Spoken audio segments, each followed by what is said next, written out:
Merhabalar, Elif'in mutfağına hoş geldiniz. Bugün sizlere tam kıvam, tam ölçü Ali Nazik tarifimi paylaşmak istiyorum.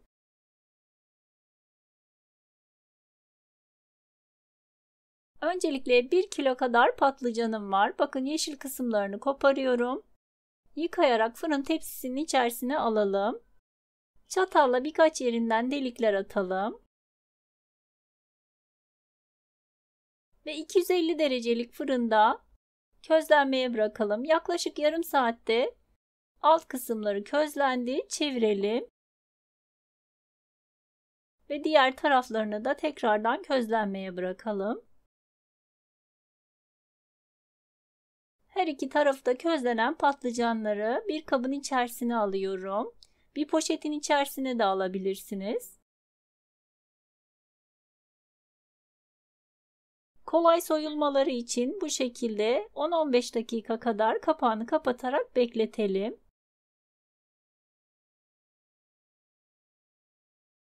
Daha sonra bakın kolay bir şekilde patlıcanlarımızın kabuğunu soyabiliriz.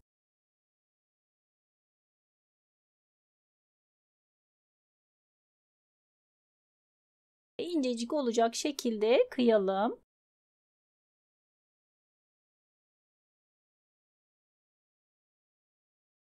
Mümkün olduğu kadar ince olacak şekilde olsun.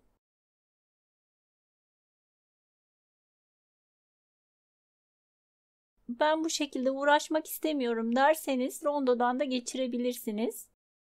Ama tarifin orijinalinde bu şekilde incecik kıymamız gerekli. Ve tüm patlıcanlarımızı incecik kıydıktan sonra tabağın içerisine alalım. Ayrı bir tencere veya tavanın içerisine kıymalı sosumuz için yarım çay bardağı kadar sıvı yağ ve 1 adet orta boy incecik doğranmış olan soğanımızı ekleyelim üzerine. Ve soğanı birkaç dakika kadar karıştırarak kavuralım. 2-3 adet ince doğranmış Charleston veya sivri biberi ekleyelim. Birkaç dakikada bu şekilde kavurmaya devam edelim.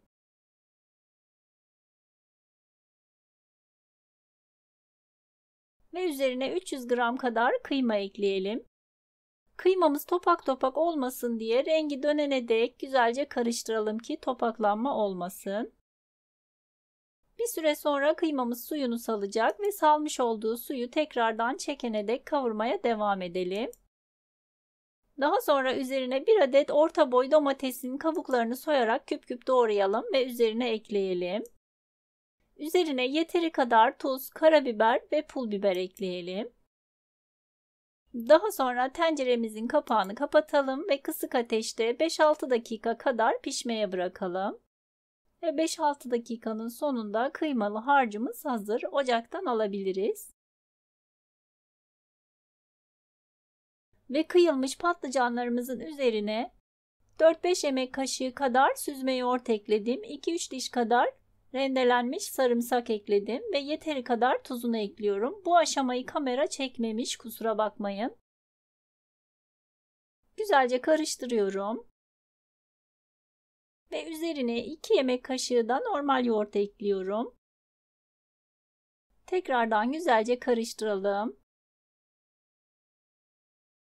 Özellikle süzme yoğurdumuzu ne kadar bol eklersek o kadar güzel olacaktır. Ve patlıcanlı harcımızı servis tabağına yayalım. Ve üzerine kıymalı harcımızı da yayalım.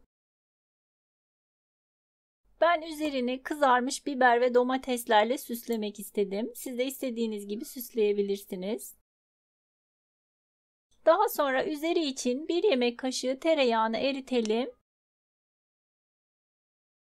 Ve 1 tatlı kaşığı kadar toz biber veya pul biber ekleyip üzerine gezdirelim. Ve enfes Ali Nazik'imiz servis için hazır. Umarım sizler de dener ve beğenirsiniz. Deneyecek olanlara şimdiden kolay gelsin. Beğeni ve yorumlarınızı bekliyorum. Videomu izlediğiniz için teşekkürler.